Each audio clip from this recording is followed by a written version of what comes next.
વૈષ્ણવી જીવનની સફળતા માટે શ્રી હરિરાય ચરણો આપણને સમજાવે છે કે ભક્તિ કરો. પણ ભક્તિ તો ઘણા પ્રકારની હોય છે, ઘણા લોકો ભક્તિ કરતા હોય છે. પણ આપણે જે ભક્તિ કરવાની છે એ ભક્તિ આપણા આચાર્ય, આપણા ગુરુદેવ શ્રી વલ્લભાચાર્યજીએ આપણને સમજાવી છે.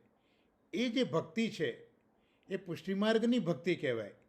તો જો ભક્તિ કરવી હોય તો પુષ્ટિ માર્ગની જ ભક્તિ કરાય.